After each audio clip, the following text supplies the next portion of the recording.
नारद जी कहते हैं जब जब ब्याह की बात चलती तो मेरा हृदय कांपने लगता कि ये क्या। मैं भगवान से प्रार्थना करता, जय जय जय हनुमान गोसाई, कृपा करो गुरुदेव की नाई, संकट कटे मिटे सब पीरा। खूब हनुमान चालीसा पाठ करता, बजरंग बली ने मेरी रक्षा कर ली। पूज्य मुरारी बापू एक अपना संस्मरण सुना रहे थे। वो किसी देश में गए ना, तो एक लड़की ने कहा कि मेरे को कोई ऐसा मंत्र बताइए जिससे मेरा काम पूरा हो जाए, मेरा मन का पूरा हो जाए। तो उन्होंने कहा कि तुम 108 हनुमान चालीसा पाठ किया करो, तुम्हारा काम हो जाएगा। 2 साल बाद फिर जब गए, वो लड़की झगड़ा करने के लिए आ गई कि आपने मेरे को जो मंत्र दिया मैंने 2 साल से पाठ किया, लेकिन अभी तक तो कुछ हुआ नहीं मेरा काम। तो पूछा उन्होंने तुम्हारा काम क्या था? बोले मेरी शादी नहीं हो रही ना, मैं शादी करना चाह रही थी, तो इतना हनुमान चालीसा पाठ किया था, अभी तो नहीं हुई। बापू ने कहा तू पागल है, उसकी हनुमान की खुद की शादी नहीं हुई, तेरी कहां से होने देगा वो? हनुमान की अपनी शादी नहीं, तेरी कहां शादी होने दो? नारद जी ने हनुमान चालीसा का आश्रय लिया, बच गए बाल बाल। कैसे बचे? एक निर्गताम गेहात दुहंति निशिगाम पथि सर्पो दशत पादास्पृष्ट कृपणाम काल चोदित। एक बार मेरी मां गैया का दूध दुहने जा रही थी। वर्षा के बाद तो सर्द ऋतु आवे ना, तो सर्द ऋतु में दिन छोटे रात बड़ी हो जाती है, तो जल्दी सूर्य अस्त अंधेरा हो जाता है। रास्ते में एक सांप पड़ा हुआ था, मेरी मां को नहीं पता लगा कि सांप है, सोचा रस्सी होगी, पैर रखा, पैर रखते सांप ने काट दिया। सांप ने काटा, मां मर गई। और लोग मां मरने पर रोते होंगे, लेकिन मैं तो बड़ा खुश हुआ। भली थई भांगी जंजाल सुखे भजसु श्री गोपाल। अच्छा हुआ भय काल बस जब पितु माता मैं बन गयऊ भजन जन त्राता। भजन करते करते एक दिन पीपल के पेड़ के नीचे बैठ करके मैं नाम जप भगवान का ध्यान दोनों कर रहा था। रमे रामी मनोरमे सहित राम रामेति रामेति कर रहा था। एक का एक भगवान ने दर्शन दिया, मानो खुशी का ठिकाना नहीं रहा। मैं वो खुशी अभी बर्दाश्त भी नहीं कर पाया था। नाथ सन्मुख पधारे और चले भी गए, मैं अभागा उन्हें पहचाना नहीं। प्रकट भी हुए, झलक भी दिखला गए और तुरंत चले भी गए। नारद जी कहते हैं मैं बहुत रोया, बहुत रोया। ये तो वही अनुभव कर सकता जिसको कभी स्वप्न में ठाकुर का साक्षात्कार हुआ और फिर वियोग हुआ। चित चोर ने चित चुराए लिया, हरि कृष्ण गए अब भाज कहाँ। ब्रज मंडल के युवराज बिना सुख का सब साज समाज कहाँ। अब और सुहाता नहीं कुछ भी, जब लाग गई तब लाज कहाँ। दुखिया पर हाय दया करके बतला दे कोई ब्रजराज कहाँ। बतला दे कोई ब्रजराज कहाँ। और फिर जब मैं आर्त स्वर में पुकारने लगा, हाँ रघुनंदन प्राण प्रीति तुम बिन जियत बहुत दिन बीते। बहुत दिन बीत गए, मोहे दर्शन दो घनश्याम बहुत दिन बीत गए। उस समय आकाशवाणी हुई, बालक चिंता मत करो, इस बार तो मैंने तुम्हें इसलिए दर्शन दिया कि तुम्हें विश्वास हो जाए, मैंने तुम्हें स्वीकार कर लिया है। अभी इतना ही दर्शन होना है, परेशान मत हो। इस कल्प के अंत में जब भूलोक, भूवर्लोक, स्वर्ग लोक तीनों ब्रह्मा जी में समा जाएंगे, नैमित्तिक कल्प के अंत में जब प्रलय हो जाएगा, नैमित्तिक प्रलय जब हो जाएगा, उसके बाद फिर जब सृष्टि बनेगी, तुम ब्रह्मा के पुत्र नारद के नाम से पुनः प्रकट होगे और उसके बाद जब चाहोगे मेरा दर्शन कर सकोगे। व्यास जी, पिछली बार जब नैमित्तिक प्रलय हुआ, मैं भी ब्रह्मा जी में समा गया था। इसके बाद फिर जब सृष्टि का क्रम प्रारंभ हुआ तो ब्रह्मा जी के 10 मानस पुत्र हुए, अत्रि, भृगु, वशिष्ठ इत्यादि, और उनमें 10वां तत्र नारद, 10वां नंबर मेरा, मैं भी प्रकट हुआ। और ये वीणा देखते हो ना, ये कोई ज्वालापुर से कि कोई मेरठ से, हापुड़ से खरीदी हुई नहीं है। तब देवदत्ताम इमाम वीणाम स्वर ब्रह्म विभूषिताम मूर्छित्वा हरिकथाम गायमानश्च राम्यहम, ये वीणा मुझे भगवान ने दी है, और इसलिए दी है कि इस वीणा पर मैं भगवान का गुणानुवाद करता रहूं। ये वीणा जब से मेरे को मिली है, मैं इस पर भगवान का गुणानुवाद ही करता रहता हूं। नारद जी वीणा पर एक ही चीज गाते हैं बस, श्रीमन्नारायण नारायण नारायण, श्रीमन्नारायण श्रीमन्नारायण नारायण नारायण, श्रीमन्नारायण नारायण नारायण, श्रीमन्नारायण नारायण नारायण, श्रीमन्नारायण नारायण नारायण। ये जो वीणा है ना, कंठ रूपी वीणा, ये भी हमें भगवान ने दी है। इस वीणा से जितना कीर्तन कर सके कर लें, पता नहीं कब तार टूट जाए। ये तो जब तक तार जुड़ा हुआ है तभी तक कीर्तन कर सकते हैं, पता नहीं कब उससे तार टूट जाए, कभी वीणा बेकार हो जाए। इसलिए नारद जी की तरह श्रीमन्नारायण नारायण नारायण, श्रीमन बद्री नारायण नारायण नारायण, श्रीमन्नारायण बद्री नारायण, लक्ष्मी नारायण सत्य नारायण, श्रीमन्नारायण देवदत्तामिमां वीणां स्वर ब्रह्म विभूषितां मूर्छित्वा हरिकथाम गायमानश्च राम्यहम। इस वीणा पर मैं भगवान का गुणानुवाद गाता फिरता रहता हूं, घूमता रहता हूं। और जब से वीणा मिली है ना, तब से नारद जी की अद्भुत स्थिति है। नाम प्रसाद सोच नहीं सपने, फिरत स्नेह मगन सुख अपने, नाम प्रसाद सोच नहीं सपने। स्वप्न में भी नाम के प्रसाद से सोच नहीं रहता। गायमानश्च राम्यहम। आपने मेरा जीवन देखा ना, भगवान भगवत गुणानुवाद गाने का फल ये हुआ कि पिछले जन्म में तो सुख मिला, इस बार में भगवान का गुणानुवाद ही गाता हूं। इसलिए आप भी भगवान की कथा का गायन करिए, भगवान के चरित्रों का गायन करिए, भगवान की महिमा गायन करिए, तो आपको भी सुख और शांति की अनुभूति होगी। नारद जी ने धीरे धीरे चतुश्लोकी भागवत का श्रवण करवाया, उपदेश किया व्यास जी को, और फिर वीणा बजाते हरिगुण गाते नारायण नारायण नारायण करते नारद जी फिर प्रस्थान किए। ऐसी अद्भुत कथा सुनी श्री व्यास जी ने, ऐसी अद्भुत कथा सुनी। अपूर्व रस रूपा च कथा तत्र भविष्यति। अपूर्व रस रूपा कथा हुई, समाधि लग गई। नारद जी कब चले गए पता भी नहीं लगा व्यास जी को तो।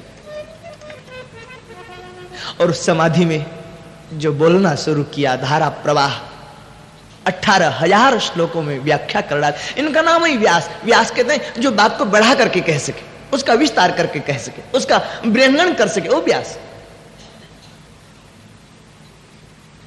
व्यास जी की दोनों शैली, वो समास करें इतना समास कि छोटे छोटे सूत्रों में बड़ी बड़ी बात कह दी। जन्मादर्शीयता, इतना सी छोटी सी बात, लेकिन इसकी व्याख्या करो, करोड़ों जन्म पूरे हो जाए, लेकिन इसकी व्याख्या पूरी नहीं होने वाली। छोटी छोटी बात में, छोटे छोटे सूत्रों में बड़ी बड़ी बात कह दी, और जब मन किया तो छोटे छोटे सूत्रों की इतनी बृहद व्याख्या की, इतनी बृहद व्याख्या की। लिखने वाला थक जाए लेकिन व्यास जी नहीं थके। गणपति थक जाए लिखते लिखते, लेकिन व्यास जी नहीं थके। बेचारे गणपति लिखते लिखते पन्ना पलटते पलटते 1,00,000 श्लोक। अरे बाबा आप कितना लिखाओगे, कितना बोलोगे, बस बहुत हो गया। यन्न कहना पड़ा, यन्न भारत है तन्न भारत। जो महाभारत में नहीं, वो भारत में कहीं नहीं, अब सब आपने भर दिया, गागर में सागर भर दिया। तो ऐसे अद्भुत व्यास जी ने 18,000 श्लोकों में 4 श्लोकों की व्याख्या की। लेकिन मन में चिंता है, इस श्रीमद् भागवत का प्रचार प्रसार कौन करेगा? तब ठाकुर से प्रार्थना की, प्रभु जब आपने भागवत जी को प्रकट की है तो इसका प्रचार प्रसार करने वालों को भी तो प्रकट करिए। तुझसे न जो सुलझे तेरे उलझे हुए धंधे, भगवान के इंसाफ पे सब छोड़ दे बंदे। प्रभु हर तुम्हारी मुश्किलें आसान करेगा, जो तू न कर सका उसे भगवान करेगा। मिलता है सही न्याय वो दरबार यही है, दुनिया की सबसे बड़ी सरकार यही है। आ राह तो आ राह में कुछ देर नहीं है, आ राह तो आ राह में कुछ फेर नहीं है। भगवान के घर देर है अंधेर नहीं है, कहने की जरूरत नहीं आना ही बहुत है। प्रभु के दर पे तेरा शीश झुकाना ही बहुत है। आना है तो आ, आना है तो आ। एक बार आकर तो देखे इस दरबार में, कहने की आवश्यकता नहीं पड़ेगी। हमारा काम है प्रभु का नाम लेने का, तो प्रभु का काम है गिरतों को थाम लेने का। हम उसका नाम ले, वो हमको थाम ले। हम गिरते हो, हमें थाम। एक बार मैया यशोदा की अंगुली पकड़ करके श्याम सुंदर चल रहे थे, और चले चलते चलते गिर पड़े। गिरे ने तो गिरे गिरे रो रहे हैं, मां की ओर देख रहे हैं, हाथ ऊपर उठा करके, मानो अपनी मूक भाषा में कह रहे हैं कि मेरे को तो गोद में ले ले। गोविंद रो रहे हैं, मां की गोद में जाने के लिए व्याकुल हो रहे हैं, और सूरदास जी हंस रहे।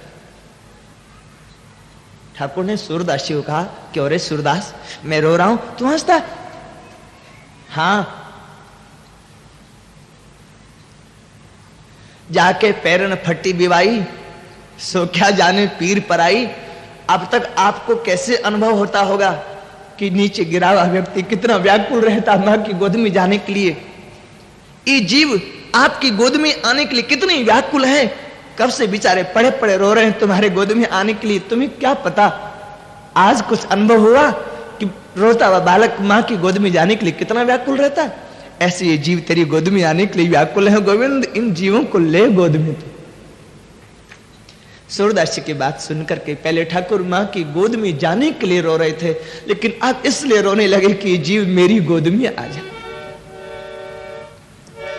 गोस्वामी जी ने निर्णय किया, आवत निकट हंसई प्रभु। जब जीव परमात्मा की ओर आता तो ठाकुर हंसने लगते, आहा हा, ये मेरा प्यारा प्यारा जीव मेरी ओर आ तो रहा है।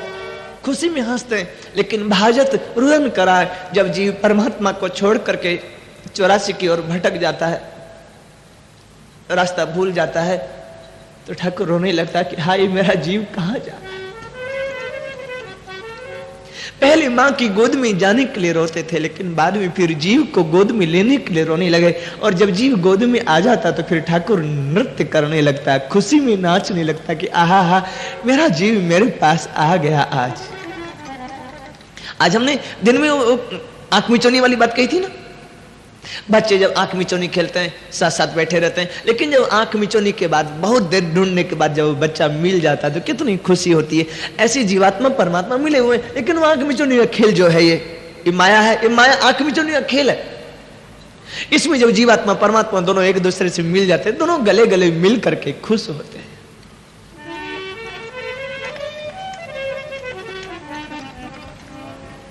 श्री व्यास जी ने ठाकुर से प्रार्थना की, प्रभु आप कुछ करो जो श्रीमद् भागवत जी का प्रचार प्रसार हो जल्दी से। ठाकुर ने श्री श्यामाजू से कहा, श्यामाजू भक्त मेरे को पुकारता है, मेरे को पृथ्वी पर जाना। देवताओं की पुकार पर मैंने उनको आश्वासन दिया। श्यामाजू ने कहा जब आप जाएंगे तो मैं क्या करूंगी, यहां आप कहां जाएंगे? ठाकुर ने कहा मैं प्रकट होऊंगा मथुरा में, लेकिन रहूंगा ब्रज में। श्यामाजू ने कहा आप जाएं ब्रज में, उसके पहले मैं जाती हूं, वहां जाकर के मेरे को व्यवस्था जो देखनी है आपको। श्यामाजू पहले ही प्रकट हो गई, 1 वर्ष पहले श्री श्यामाजू प्रकट हुई। जब श्यामा श्याम दोनों गोलोक छोड़कर जाने के लिए तैयार हुए तो श्यामा श्याम का पालतू शुक ने कहा आप दोनों चले जाएंगे, मैं क्या करूंगा यहां पर? तो श्यामाजू ने कहा क्या चाहते हो, मैं भी चलूं साथ में। क्या करोगे? बोले यहां जो करता हूं वहां करूंगा। यहां क्या, यहां भी मैं आपका नाम रटता हूं, वहां भी आपका नाम रटूंगा। ठाकुर ने कहा चलना चाहते हो, एक काम करना पड़ेगा। क्या? तुमको शुक मुनि के रूप में प्रकट होकर के मेरे श्रीमद् भागवत जी का गायन करना पड़ेगा। सुखदेव जी ने कहा प्यारे आप जिसमें खुश हो मैं उसको मना कर सकता हूं क्या? मैं श्रीमद् भागवत जी का गायन करूंगा, लेकिन कुछ कहना है तो कह दूं। हाँ हाँ कहो। शुक ने कहा मेरी भी एक प्रार्थना है, मैं जिस श्रीमद् भागवत को एक बार गायन करूं आप सुनोगे? ठाकुर ने कहा हाँ मैं सुनूंगा, तुम सुनाना मैं सुनूंगा। सुखदेव जी ने कहा मैं गाऊं आप सुनो, ये तो बात पक्की, लेकिन इतना ही नहीं, मेरी गाई हुई श्रीमद् भागवत जी को कोई भी कहीं भी कैसे भी गावे और आप सुनो, ये वादा करो तो मैं श्रीमद् भागवत जी का प्रचार करूं। ये नहीं कि मैं गाऊं अथवा कोई बड़े बड़े विद्वान गायन आप सुनो, ऐसा नहीं, कोई भी कहीं भी कैसे भी गाए। आप यदि सुनने के लिए आश्वासन दो तो मैं श्रीमद् भागवत जी का प्रचार प्रसार करूंगा। ठाकुर ने कहा जाओ, वचन दिया। अरे तुम श्रीमद् भागवत जी की कथा के लिए कहते हो? नहीं नहीं, मैं तो कहता हूं ये नाम ही मेरे को इतना प्यारा लग रहा है कि कथा सुनने के लिए नहीं जाऊंगा, कथा सुनने की इच्छा करे तो मैं उसके हृदय में जाकर बैठ जाऊंगा कि पता नहीं कब कथा सुनेगा। ये नाम ठाकुर को बड़ा प्यारा लगता है। भागवत, भागवत का अर्थ जो भगवान का हो गया। श्रीमद् भागवत जी में 12 महाभागवतों की सूची धर्मराज जी ने दी ना। स्वयंभुर नारदः शंभु कुमारः कपिलो मनु प्रहलादो जनको विष्णु बलिर्वैयासि कृवयम् द्वादशीति विजानीमो धर्मं भागवतम भटः गुह्यम विशुद्धम दुर्बोधम यम ज्ञात्वा अमृतमश्नुते। 14 महाभागवतों की सूची पांडव गीता में दी। प्रहलाद नारद पराशर पुंडरीक व्यास अम्बरीश शुक सौनक दालभ्यान रुक्मांगद अर्जुन, ये सब नाम गिनाते गिनाते आखिर में 14 महाभागवतों की सूची बताई। प्रहलाद नारद पराशर पुंडरीक व्यास अम्बरीश शुक सौनक भीष्म दालभ्यान रुक्मांगद अर्जुन वशिष्ठ विभीषणादीन पुण्यानि मानि परम भागवतान नमामि। ये परम भागवत लोग हैं। तो भागवत कौन? जो भगवान का हो गया वो भागवत है, और जो भगवान का हो जाए वो तो भगवान को फिर अच्छा लगेगा ही लगेगा। आपका बच्चा जब स्कूल से आना होता है, उसकी बस यदि 12 बजे आनी होती है, आप 11:15 बजे ही बस जहां रुकेगी वहां जाकर खड़े हो जाते हैं कि कितनी देर में पता नहीं मुन्ना आ जाए, कहीं बस पहले आ जाए, हम वहां नहीं मिले, वो बेचारा छोटा सा बालक कहीं भटक ना जाए। जैसे आपको अपने बच्चे की चिंता, ऐसे ठाकुर को भागवत की चिंता है। वो भागवत पुरुष भी, वो भागवत पुस्तक भी, वो भागवत कथा भी, वो भागवत व्यक्ति भी, वो भागवत स्थान भी, वो भागवत वस्तु भी, सब चीज भागवत है। जो भगवान का हो गया वो भागवत है। तुम कथा सुनने की बात करते हो शुक, मैं तो कहता हूं कोई श्रीमद् भागवत सुनने का संकल्प करेगा तो मैं उसके हृदय में सद्यो हृद वरुद तित्रकृति भी शुश्रूषु भी तत्क्षणात् शुश्रुम इच्छु भी, सुनने की इच्छा करने मात्र से उसी क्षण उसके हृदय में जाकर बैठ जाऊंगा पहले से। सुखदेव जी नाचने लग गए, प्रभु अब तो मैं जरूर जाऊंगा। कब? आप कब जा रहे हैं? ठाकुर ने कहा मैं भादो में जा रहा हूं।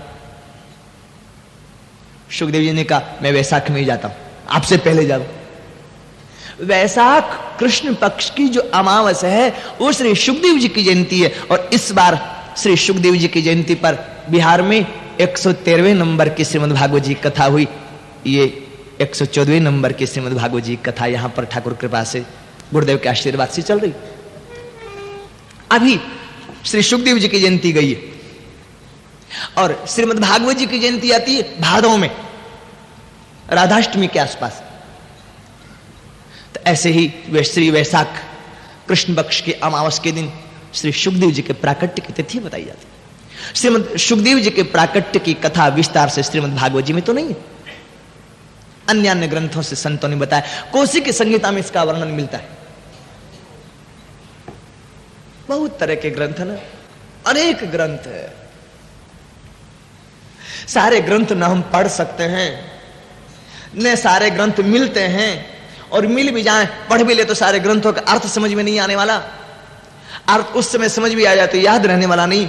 पर ये संत लोग पकी पकाई खिचड़ी हमारे सामने में रख देते हैं, हम तो झट खाने ही तैयार बैठे रहते हैं। हमने कौशिक संहिता कैसी होती देखा भी नहीं, लेकिन गुरुदेव से सुना है, संतों से सुना है, कौशिक संहिता में श्री सुखदेव जी की प्राकट्य की कथा है। हम पढ़े बढ़े नहीं, पढ़ने के लिए आए थे जरूर गुरुदेव की सेवा में। फिर एक श्री अवध के संत ने मना कर दिया कि पढ़ना नहीं बेटा। बभना वाले श्री स्वामी रामदास जी महाराज ने मना कर दिया कि पढ़ना नहीं। क्यों? बोले पढ़ने से दो तकलीफ, एक तो पढ़ने से अभिमान हो जाएगा कि मैं पढ़ा लिखा विद्वान हूं, और दूसरी बात कितना पढ़ सकेगा जीवन में। अनंत ग्रंथ हैं, अनंत शास्त्र हैं, कितना पढ़ पाएगा। तब बोले बस गुरुदेव की सेवा करना, सब अपने आप तेरे को मिल जाएगा, तेरी जितनी पात्रता उससे ज्यादा तेरे को भर देंगे। तो वही किया हमने, तो संत का मंत्र माना, तुम्हारो मंत्र विभीषण माना, तुम्हारो मंत्र विभीषण, तुम्हारो मंत्र विभीषण माना, तुम्हारो मंत्र विभीषण माना। बस संत का मंत्र कोई मान ले तो काम बन जाता। कौशिक संहिता में श्री सुखदेव जी के जन्म की बात आई। कथा तो बड़ी विचित्र है। एक बार नारद जी घूमते घूमते कैलाश में आए। पार्वती जी बैठी हुई थी, पूजा का थाल तैयार कर रही थी। नारद जी ने पूछा, नारायण नारायण देवी किसके लिए पूजा हो रही है, तैयारी किसके लिए?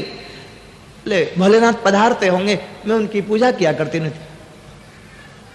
नारद जी ने कहा, तुम्हें पता है भोलेनाथ तुमसे केवल ऊपर ऊपर का प्रेम करते हैं, भीतर से तुमसे कोई प्रेम नहीं है। नारद जी झूठ बोले क्या? नारद जी ठीक बोले। और सच में शंकर जी का भीतर से प्रेम तो राम जी से ही है, संसारी में और किसी से नहीं है। बाकी तो व्यवहार निभाते हैं जहां रहे वहां। सच्चा प्रेम तो केवल एक ठाकुर से, और किससे प्रेम करना। पार्वती जी को लगा नहीं नहीं, मेरे से तो बहुत प्रेम करता है। नारद जी ने कहा, यदि मैं बता दूं, प्रमाणित कर दूं तो तुम रोना मत। यदि तुमसे सच्चा प्रेम करते हैं तो तुम्हें पता है गले में किस किस का मुंड टांगे हुए, इतने जो मुंडों की माला है, किस किस का मुंड टांगे हुए तुम्हें पता है? पार्वती जी ने कहा, ये तो नहीं पता है, मैंने पूछा नहीं तो उन्होंने बताया नहीं। अरे बोले नहीं, तुम पूछो तो भी बताने वाले नहीं हो, पता नहीं किस किस का मुंड टांगे हुए। बहनों का इतना ही बड़ा कलेजा होता है, तुरंत रोना शुरू हो। गौमुख की धारा निकल पड़ी दोनों तरफ से। नारद जी कब चले गए पता ही नहीं लगा। शंकर जी आए थोड़ी देर में, आज ने पूजा ने प्रणाम पाती कुछ नहीं, पार्वती जी रोई जा रही है। शंकर जी ने पूछा, देवी क्या बात है आज उदास? पार्वती जी ने कहा, बस बस रहने दीजिए, मैं जानती हूं आप ये दिखावटी प्रेम कर रहे हैं। शंकर जी ने कहा, तू पागल हो गई है, किसने तेरे को कह दिया? बोले हाँ मेरे को आज सब पता लग गया। शंकर जी ने कहा, ये बता नारद जी आए थे क्या?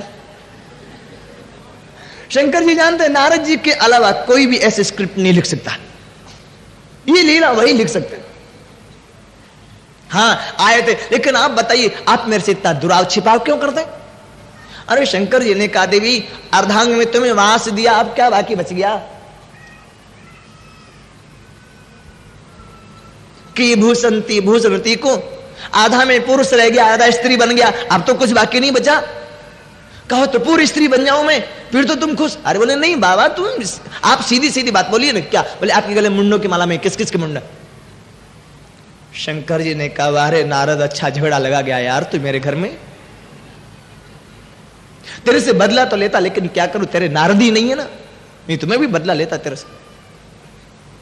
मेरे तो घर में शिवा तू आ गया, लेकिन तेरे घर में नारद ही नहीं है, नहीं तुम्हें भी लेता बदला। शंकर जी ने कहा, बताऊं तो मुश्किल, नहीं बताऊं तो और मुश्किल। पर सोचा नारद नहीं, रे से नारद हरि भगत सयाने, भगवान का अवतार है। तो ऋषि नारद चतुर्थ संप्रदाय में से एक संप्रदाय के आचार्य, ऋषि नारद 12 महाभागवत में से एक है। हरि भगत सयाने, हरि के मन की रुचि पहचाने।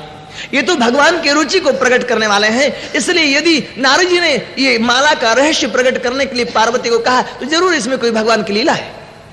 और शंकर जी ने तुरंत कह दिया, देवी इस मुंडों की माला में ऐसे तो सुरत सुधनवा इत्यादि बहुत से और भी भक्तों के मुंड हैं, लेकिन इसमें सबसे ज्यादा तुम्हारे मुंड। पार्वती जी ने कहा, मेरा मुंड तो मेरे धड़ पर है, मेरा मुंड आपकी माला में कहां आ गया? शंकर जी ने कहा, ये तो इस जन्म की बात है ना, इस जन्म के पहले तुम्हारे कितने जन्म हो गए पता है? तुम्हें तो पिछले जन्म की बात याद नहीं होगी पूरी पूरी। तब एकाएक ध्यान आया, मेरे इतने जन्म हो गए और आप तब से अब तक ऐसे कैसे बने हुए हैं? हाँ, ये कैसे? कथा के प्रभाव से। मैं अमर कथा रस पीता रहता हूं, इसलिए मैं अमर हो गया हूं। तब पार्वती जी की आंखें छलछला आई। भगवान विश्वनाथ मम नाथ पुरारी, त्रिभुवन महिमा वेदित तुम्हारी, कथा जो सकल लोक हितकारे, सोई पूछन चहसल कुमारी। जो सारे लोक का हित करने वाली कथा है, वो आप कृपा करके मुझे सुनाइए, मैं वो कथा सुनना चाहती हूँ प्रभु। शंकर जी ने कहा, तुम तो अधिकारी हो कथा सुनने की, लेकिन पार्वती सब कथा सुनने के अधिकारी नहीं है, और यहां तो भूत प्रेत ज्यादा रहते, ये कथा सुनने के अधिकारी थोड़ी। तब बोले ऐसे कोई एकांत स्थल में चले जहां केवल तुम और हम दो ही रहे। चलते चलते चलते चलते वहां आ गए जहां वर्तमान में अमरनाथ का दर्शन करने के लिए लोग श्रावण की पूर्णमासी को जाया करते। सोचो अभी इस समय भी, वैज्ञानिक युग में भी, जब इतना कठोर इतना कठिन मार्ग है, तो उस समय तो कितना कठिन रहा होगा। शंकर जी ने त्रिशूल को कहा, जीव मात्र हो सबको भगाओ यहां से, जीव मात्र को हटा दो, और स्वयं बैठ गए। बैठे सो कामु रिपु कैसे, वट वृक्ष नीचे बिछाया अपना मृग चर्म और बैठे, धरे शरीर शांत रस जैसे। पार्वती जी ने प्रणाम किया, शंकर जी ने आसन दिया, बैठो देवी मैं कथा कहता हूं। लेकिन देखो, मैं जब कथा कहता हूं तो आंख बंद करके कथा कहता हूं, मुझे पता नहीं लगता कि तुम सुन रहे कि नहीं सुन रही हो। मुझे कैसे पता लगे तुम सुन रही कि नहीं? तब कैसे क्या करूं? तो शंकर जी ने कहा तुम हुंकारी देना, मुझे लगेगा कि हाँ तुम सुन रही।